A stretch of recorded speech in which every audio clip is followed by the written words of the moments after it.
Bonjour et bienvenue à toutes et à tous. Comme vous le savez, la situation incertaine que nous traversons amène chaque jour les autorités à prendre de nouvelles décisions.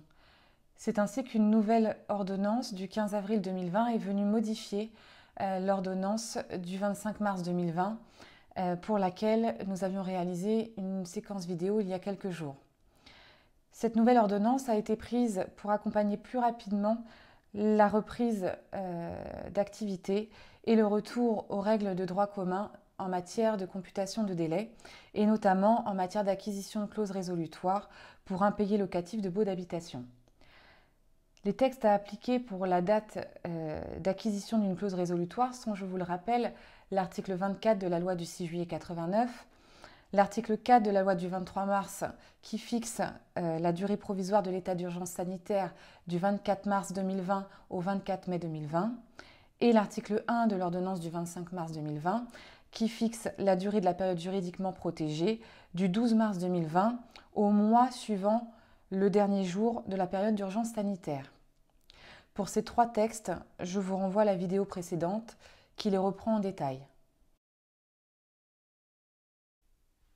Nous allons donc concentrer notre attention sur la nouvelle rédaction de l'article 4 qui dispose « Les clauses résolutoires ainsi que les clauses prévoyant une déchéance du terme lorsqu'elles ont pour objet de sanctionner l'inexécution d'une obligation dans un délai déterminé sont réputées n'avoir pas produit effet si ce délai a expiré pendant la période définie au grand 1 de l'article 1er.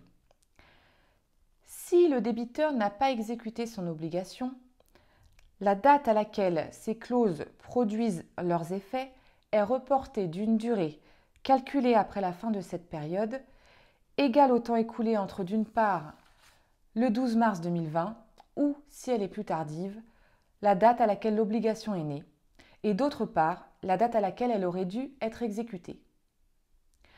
Ce qui signifie, à notre sens, qu'il ne faut pas prendre en compte le délai qui s'est écoulé pendant la période juridiquement protégée pour calculer la date d'acquisition d'une clause résolutoire. Pour illustrer cette nouvelle disposition, nous pouvons donc envisager trois cas concrets. Le premier est celui du commandement de payer qui est délivré avant le 12 mars et dont le délai d'acquisition de la clause résolutoire expire durant la période juridiquement protégée. Imaginons donc un commandement de payer délivré le 10 février. Pour celui-ci, la clause résolutoire devrait être acquise, selon les règles de droit commun, le 10 avril 2020. Avec cette nouvelle ordonnance, l'acquisition de la clause résolutoire va donc être reportée d'un délai égal au nombre de jours qui se sont écoulés entre le 12 mars et le 10 avril, soit 29 jours. Pour ce commandement, la clause sera donc acquise 29 jours après le 24 juin, soit le 23 juillet. On voit bien que l'ordonnance dans sa nouvelle rédaction permet donc de prendre en compte le temps qui s'est écoulé avant l'entrée en état d'urgence, ce qui n'était pas le cas de la précédente ordonnance. Le deuxième cas est celui d'un commandement de payer délivré pendant la période juridiquement protégée et expirant durant cette même période. Imaginons un commandement délivré le 10 avril et dont la clause résolutoire devrait être acquise selon les règles de droit commun le 10 juin.